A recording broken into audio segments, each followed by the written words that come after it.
అందరికీ నమస్కారం అండి. రోజుకొక మంచి మాటలో ఈరోజు మరొక జీవిత సత్యం తెలుసుకుందాం. ఒకరోజు కబీర్ దాసు ఒక ఊరిలో ఉండగా ఆ ఊరి ధనవంతుడు తన కొత్తింటికి ఊరందరిని పిలిచి భోజనాలు పెట్టాడు. కబీర్ కూడా అక్కడికి వెళ్ళాడు.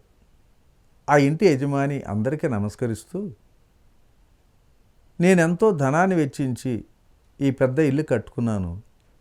మీరంతా నా ఇంటిని నిశ్చితంగా పరీక్షించి ఏవైనా దోషాలుంటే నిర్భయంగా చెప్పండి. సరిచేసుకోవటానికి ఎంత డబ్బైనా వెనుకాడను అంటాడు.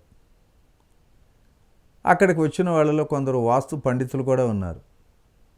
ఇంట్లోని ప్రతి భాగాన్ని వాస్తుపరంగా చూసి భేష్, ఏ దోషం లేదని చెప్పారు. కానీ అక్కడే ఉన్న కబీర్ దాస్ మాత్రం, ఓ యజమాని, ఇందులో నాకు 2 దోషాలు స్పష్టంగా కనిపిస్తున్నాయి, నువ్వు చెప్పమంటే చెబుతాను అన్నాడు. అయ్యా, ఆ దోషాలు ఏమిటో నిర్మోహమాటంగా చెప్పింది, సరిచేసుకునే అవకాశం కల్పించండి అన్నాడు.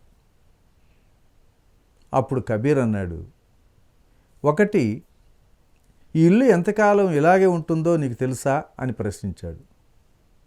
తెలియదని చెప్పి తల ఊపాడు యజమాని. ఇక 2, ఈ ఇల్లు ఉన్నంతకాలం అసలు నువ్వు ఉంటావా అని అడిగాడు కబీర్. ఆ మాట వినగానే ఆ ఇంటి యజమాని తెల్లబోయాడు. అప్పుడు కబీర్ అంటున్నాడు, ఈ సంపదలన్నీ అశాశ్వతాలే. ఆత్మపరంగా అందరిలో ఉన్న భగవంతుడు మాత్రమే శాశ్వతం.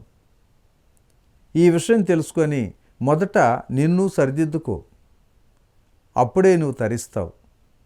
ఈ జన్మకున్న అర్థమేమిటో తెలుసుకుంటావు.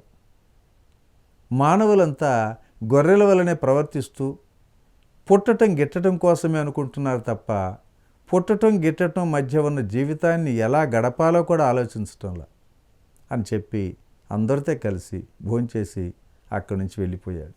ఓకే ఫ్రెండ్స్, మరి ఈరోజు ఈ మంచి మాటను ఇంతటితో ముగించుకుందాం. రేపటి రోజుని మరొక జీవిత సత్యం ద్వారా కలుసుకుందాం. Thank you. ఇట్లా మీ రామిరెడ్డి, మానస సరోవరం.